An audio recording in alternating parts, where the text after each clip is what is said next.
Once upon a dark night that lasts forever, here comes a man named the Snow Ghost to shine some light in your day. The flame he brings never goes out, the light so bright shines on forever.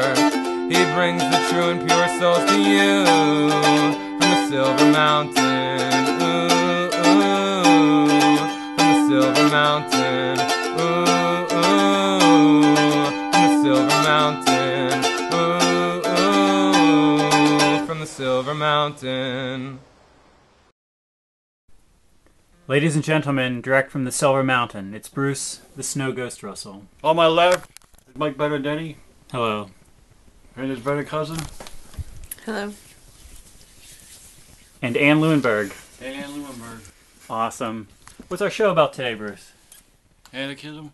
Anarchism. Anarchism is a political philosophy that believes in non-coercion, non-domination, non-authority, that people can make decisions collectively for themselves without having some kind of a top-down governmental system. And there's lots of ways that this plays out. This seems like a good idea.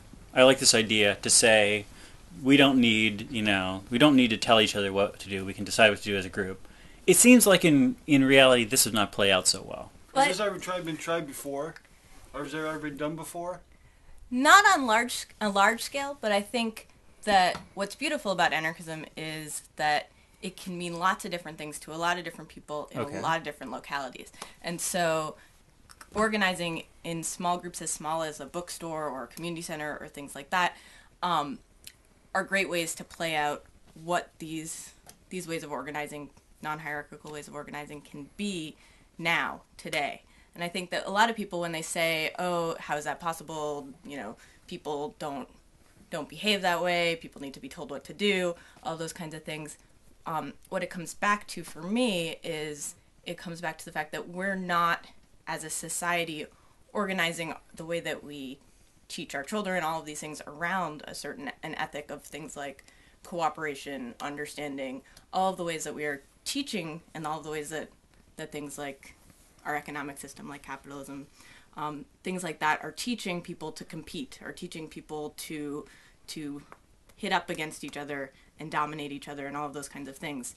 And so what I think is beautiful about anarchism is imagining how could we create systems that don't do those things today, while envisioning what a larger society could look like that believes in those kinds of ethics and ideals. I first heard of anarchism from the opening of Sex Pistols' Anarchy in the UK, where they say, I am an antichrist, I am an anarchist, and you are here as a representative of Christian anarchism.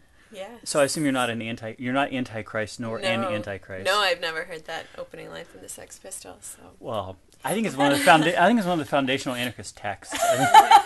I will look it up later this afternoon. So where does this you can go ahead. Okay. Where does this idea of Christian anarchism come from? Because especially when you're talking about non-hierarchical things or anti-authoritarian things, this doesn't seem like what a lot of people would consider like a Christian way of living. Yeah, it comes from, well, there's a lot in Scripture where it comes from, but the basic principle, I think, of Christian anarchists is that God is our ultimate authority, and so we don't believe that state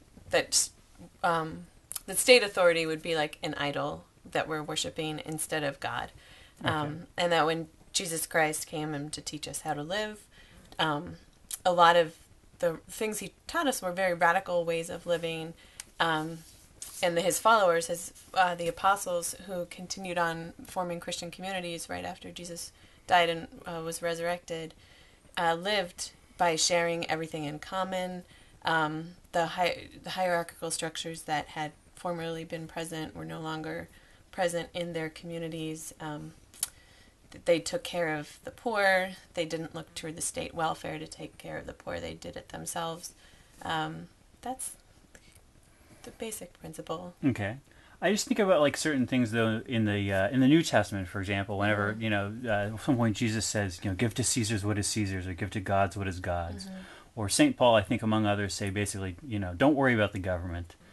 Don't just sort of, if people are in charge, let those people be in charge. I don't know if this. I'm not a theologian. Maybe I'm mischaracterizing this. Didn't Caesar give him the invention of Caesar bread? I think you're thinking of the. I think you're thinking of a Caesar salad, Bruce. Oh, we'll see. Believe it or not. Well, I think Caesar salad deserves a lot of authority and respect, but personally. Yeah, well, Dorothy Day, who is one of the co-founders of the Catholic Worker Movement, when listening to that line, would often say, "Well, if we give to God what belongs to God, there'll be nothing left over for Caesar." Mm-hmm. So, today governments expect from us taxes that help them wage wars that are unjust. They're violent. They're killing our brothers and sisters. They're governments are using money to dominate other people, kill them, use violence against them, imprison people. And so, as Christians, a lot of us believe that we can't give money to support those kinds of activities, that kind of violence, domination, and injustice. And so if we're giving to God what's God's, there's nothing left over for Caesar. Okay. Rules. All the time rules. I'm sick of them. If we're not saying let's have no rules, then what are we saying here? How would we describe this anarchist ideal society, or doing anarchism in a bookstore or whatever? Well, I think that the actual term anarchism is less important than the ethics and the ideas that are behind anarchism and the ways that people have thought about how to create more free societies in the past and have perpetuated those things. And I think that one of the ways that it's worked in my life is I've lived in anarchist collectives for probably 6 years at this point. I've worked on projects that were organized with an anarchist ideal, and how this plays out is a group of people making decisions together and making the rules for themselves, where it isn't a majority rule kind of thing, and it isn't a top-down idea of how we're going to create anything that you do. I mean, you can organize anything in a way that would be considered traditionally anarchistic, but what that really means is it means people coming together, cooperating, making decisions together, and figuring out what are the best ways to organize. So wait a second, if you're making decisions together, though, doesn't that mean you're just, is that democracy? Is that what you're talking about? It's direct democracy instead of representative democracy, which is what we have in our government in the United States today, and in lots of governments throughout the world. Okay. But that direct democracy has to happen on a face-to-face level in order for it to work. And so the smaller organized groups can then think about how do we make a decision and how do we work with this other group that's making a decision similarly and come together and make decisions as a whole, which is how it could work if we were going to begin to think about organizing on a larger scale in that way. Is there a risk when you're doing things along these lines that it's not a very efficient way to organize? That if there's not somebody who's like the boss, I mean, I guess that's what you're talking about here. You're talking about we're not going to have somebody who's the boss. Mm-hmm. When there's decisions being made, we're all going to sit down and we're all going to agree or vote or whatever it needs to be. Like, how does this work in a situation where decisions need to be made quickly, decisions need to be made decisively? You know, like, I don't know, I call up on behalf of my group to some other group, and that group, whether it's a bank or some other anarchist collective, and they say, are you willing to take this loan out? Are you willing to work on this project? Do I say, well, wait till my monthly meeting of my group, and then we'll decide, and then I can return your phone call? Well, I think that's a perception that is true, that people say, well, if you're using consensus or you're using other forms of directly democratic decision-making, it's not efficient in that super fast decision-making way. But there are ways of making quick decisions, and I think one way that people have played this out in more recent years is through street demonstrations, things like that, where affinity groups or small groups of people are having to make decisions together on the spot, and the way that those kinds of things work, the same way it would work in a living collective or a bookstore or something like that, is based on knowing the people that you're working with, trusting the people that you're working with, and knowing where you're willing to go, what you're willing to do beforehand. So you can spend a long time making a long, list of, these are our ideals, this is the way we want to make decisions, this is how we want to make our decisions based upon these ethics and these ideals, and then be able to make them quickly, because you know what you're willing to do, what you're willing to go to where you're willing to go. Okay. Brennan, I wanted to ask you about sort of practical consequences of these ideas, sort of in your own life. If somebody's going to be a Christian, in your case, going to be a Catholic, and then also subscribe to anarchist ideals, besides sort of just having an opinion, a strongly held opinion, what does that mean? What does that mean for the way that you live your life? Well, I live as a part of the Catholic Worker Movement, which is an anarchist movement that's been around for 76 years so far, functioning as an anarchist movement. There's no leader of the Catholic Worker. The two founders, Dorothy Day and Peter Morin, were kind of leaders, and Dorothy died in 1980. And after she died, a lot of people thought the movement would end because there was no more leader. And it's been 29 years since she died, and it's actually grown. It's almost doubled in size since she died. And the movement has about 150 communities spread around the country, and some in a few different countries. And we function by cooperation. Each unit, each community, the people who live in each community make decisions on their own as a community, but we cooperate with other communities. We check in with each other, have annual gatherings or different gatherings where we visit each other's houses, get ideas, and so in that way we're sharing ideas and helping each other be better at being Catholic workers and exchange methods of how we're doing things. But we all make decisions individually, or each community makes decisions individually. And so I live in a community where we make decisions collectively. We have weekly meetings, so any major decisions that happen in the house are discussed at our weekly meeting. However, we know what each of our kind of roles are that we've taken on in the house, and so we can make decisions. When you're talking about making decisions quickly or efficiently, we can do them quickly and efficiently because we like Anne said, we're checking in with each other. We know each other, we trust each other, and then come Monday, if we have a major decision that needs to be made, it can be discussed and we all have input into that decision. And we always revisit what is the principle of the Catholic Worker Movement. If it's a major decision, like, are we basing our decisions on these principles? And if we need to, we can call other communities and get their opinions, see what they think about these kinds of things. So that's how it works. And we don't accept any government money for what we're doing or any large money from large corporations. We try to be as personal as possible. The Catholic Worker version of anarchism we call it personalism. We believe more in a personalist philosophy, which is a form of anarchism, trying to treat each person as though they were Christ. So in that, it's a very personal, one-on-one, relationship-oriented way of organizing our lives and hopefully society. Maybe you would like to find out just what it would be like if there were no rules. But how could we do that? By going someplace where there are no rules. You'd have to go someplace where there are no teachers or policemen or anybody else to tell you what to do. There's no such place. You're right. All of this seems very persuasive to me. But then I sit here and I think, well, there's got to be reasons, though, that you come up with sort of laws and rules and large delegation of authority and centralization of power or whatever.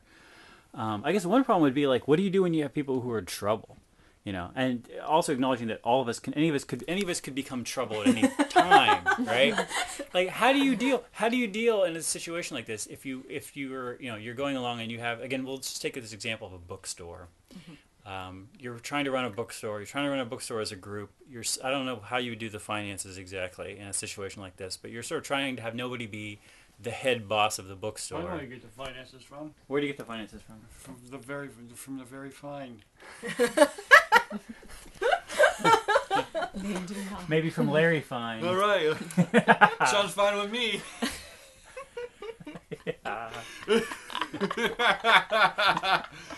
So let's assume that neither Larry Fine nor any other member of the Three Stooges is going to help you out with your finances here. So you have some kind of financial situation with your bookstore. Then you got somebody who's trouble. Maybe this person is stealing. Maybe this person is slacking off.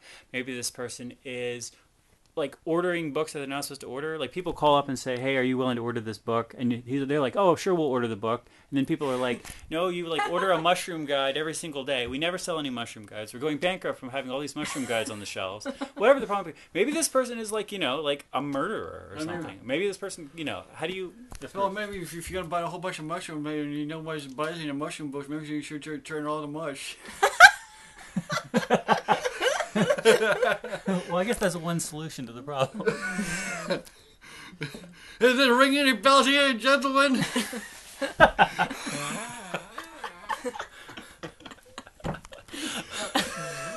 So how would you...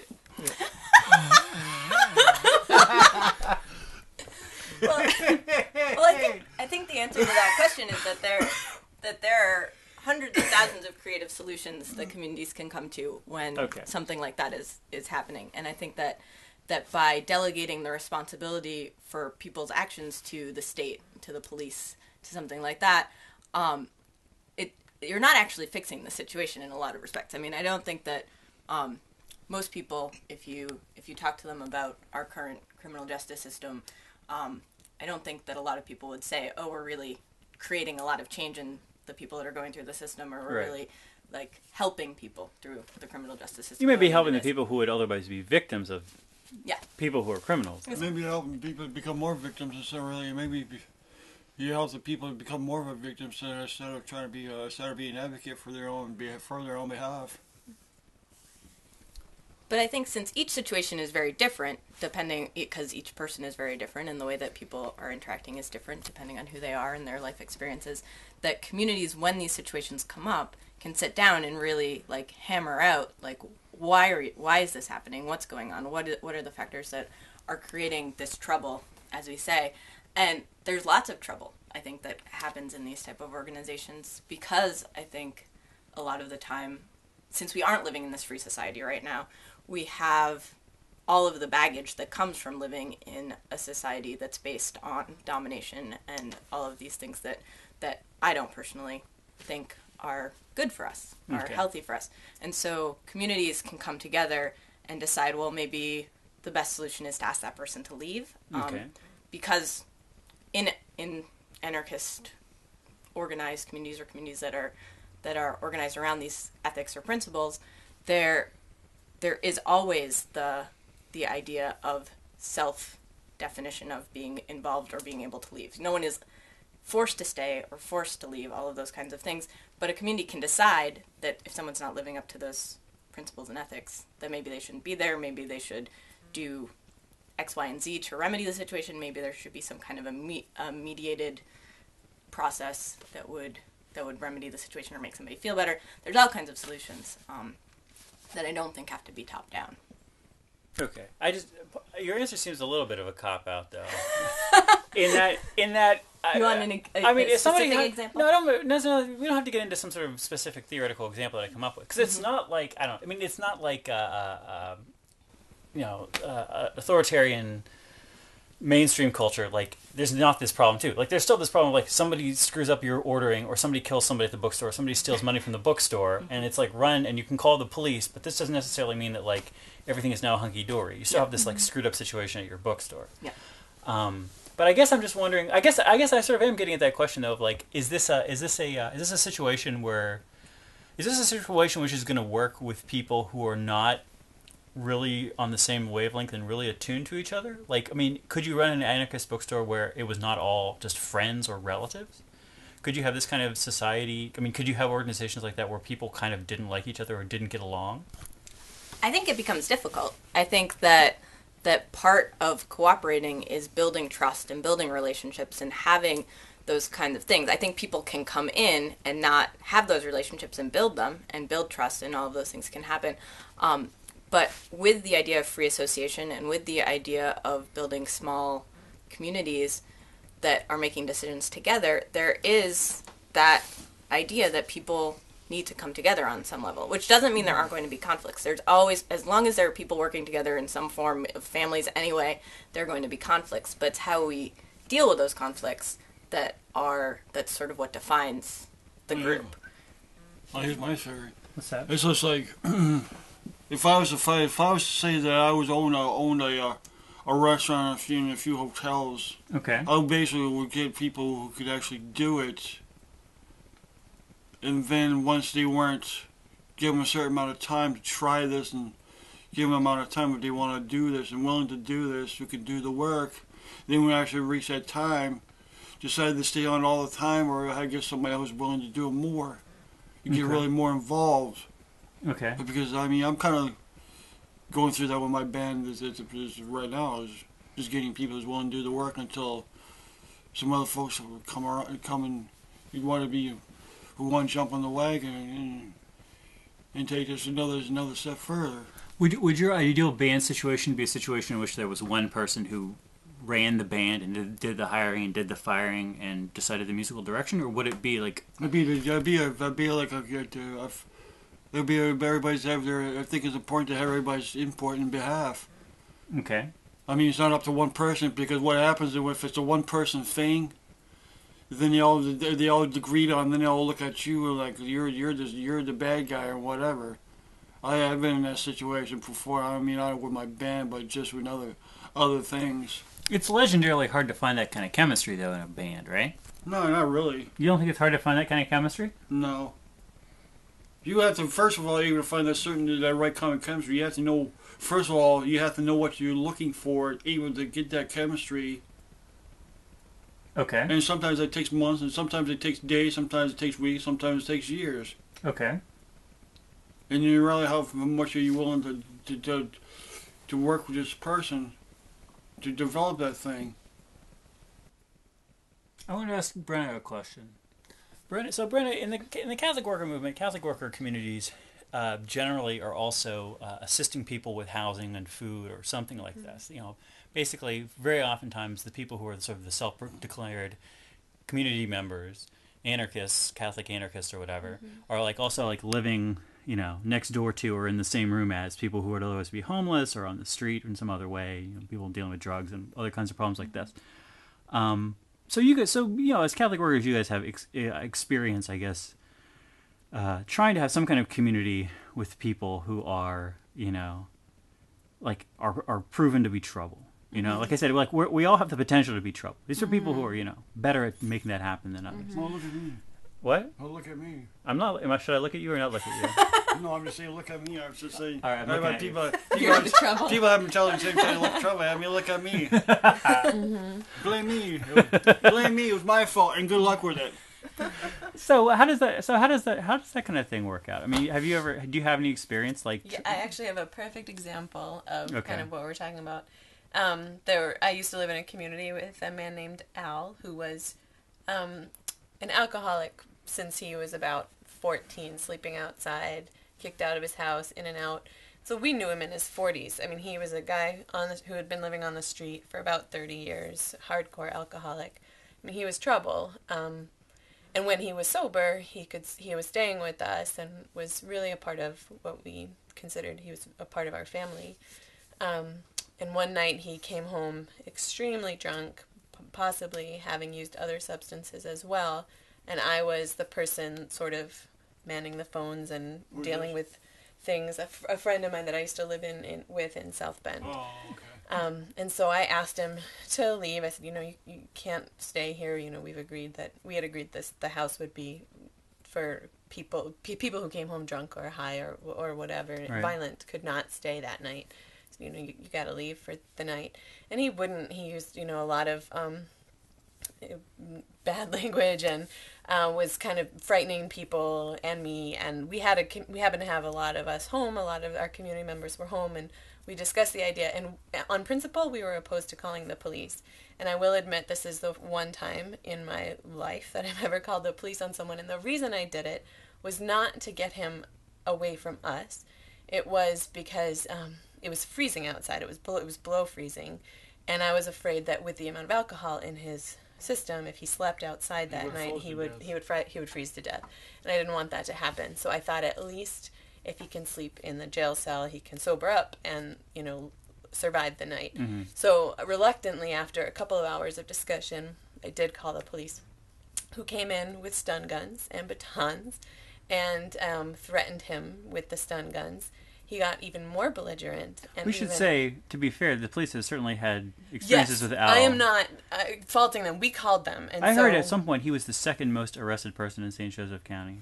At that point, he had been arrested 76 times for public intoxication. And that was arrested. Okay. Another Otis Campbell in the city of Worcester. What? I said another Otis Campbell in the city of Worcester. So, Yeah, so they came and threatened to stun him, and so they did get him out of the house. That's true. They got him out of the house, and what they did was drop him off at the emergency room, which was about less than a mile away, dropped him off at the door, and left. And within 10 minutes, he was back at our house, angrier than ever, because I had called the police on him. When actually, he had asked me to, because he said he wanted to sleep inside in the jail cell. So he had asked me to, but he forgot. Drunk. He was drunk, so he forgot that he had asked me to. So he was angrier than ever, thinking that I called the police on him. I had betrayed his trust. And so that's a mistake I hope I will never make again. I never want to do that again, because I did betray, in a way, I did betray his trust, because I trusted these people with batons to do a better job than I could. I had this relationship with this person for 3 years. So the second time he came back, he stayed for another probably 2 more hours. We talked him down. We had different methods of kind of talking with him, and eventually he walked out of the house. He found a place to sleep outside. He came back the next day and apologized. But it was us who dealt with the situation, and I feel like we dealt with it much better than the police had. And I'm not faulting them. They were doing the job the way that they were trained to do it. But it didn't rectify the situation at all. And we didn't rectify it long term for Al, but we maintained a relationship with him, and I still have a relationship with him. And yeah. Well, I got a question for Brenna. Do you think that the cops made that more worse than opposed than it really actually needed to be? I think so, but like Mike said, they've been in situations where their lives have been very threatened, and so they're coming into a situation feeling like they need to protect their own lives and the lives of the people around the person that they consider to be dangerous. Right. So I don't want to fault them, but that's just the way the system is set up. Right. And I think it ended up creating more harm than good, having them come to the house. Right. And so if people are intrigued by all these ideas, if people say, I would like to experiment telling people what to do less, being told what to do less. I'd like to become an anarchist. I'd like to get one of those sweet, Circle A patch, maybe even a tattoo. Well, how about to get a form and say, .com. So you could get a domain name for yourself. Right? I don't think that's connected to being an anarchist. I mean, just sign your name and say, I'll go on with these steps. So yes, is there a website? Is there a place that people where should people go? What should be their first steps? Should they sign some sort of online anarchist pledge? Where could they learn more? How could they experiment more? If people want to give this a shot, I think there's a lot of information out there. Off the top of my head, I can't think of internet kind of online place that's like a one-stop shop, but I think that there's lots of beautiful writing about anarchism. One thing that anarchists have traditionally done is talk about anarchism. Talk about what is right about anarchism and really get out there. So I would just suggest going to your local library, doing an internet search, doing all these kinds of things, and and there's a lot of different types of anarchism. And when I talk about anarchism, I'm talking about what's known as social anarchism or red anarchism or something like that. What Brenna's talking about is Catholic anarchism. There's lots of different kinds of anarchism. So there's lots of different resources out there. Brenna Cousin, any thoughts? People should pray on it. People should pray on it. Visit your local Catholic worker. There's very likely... Visit talk to the bishop. He could probably help you. Yeah, here's a good one. I think that's what you should do. What's that, Bruce? I think you should drink 5 cups in 2 seconds and repeat that same question over.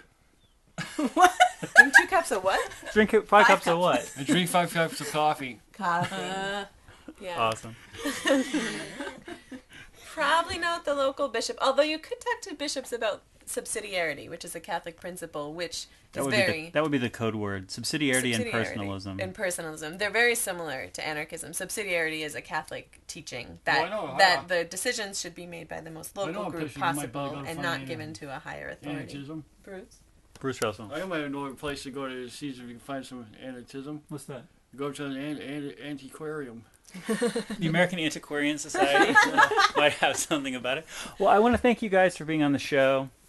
This is Mike Benedetti. This is Bruce the Snow Ghost Russell with Ann Lewinberg and Brenna Cousin here on the Silver Mountain. Bruce, do you have any final words for the people of Worcester and the worldwide fans?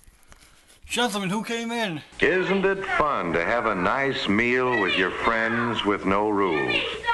Nobody to say you have to wash up or be courteous or use good manners. In fact, I don't believe we've heard anyone say please or thank you since we've been on this island.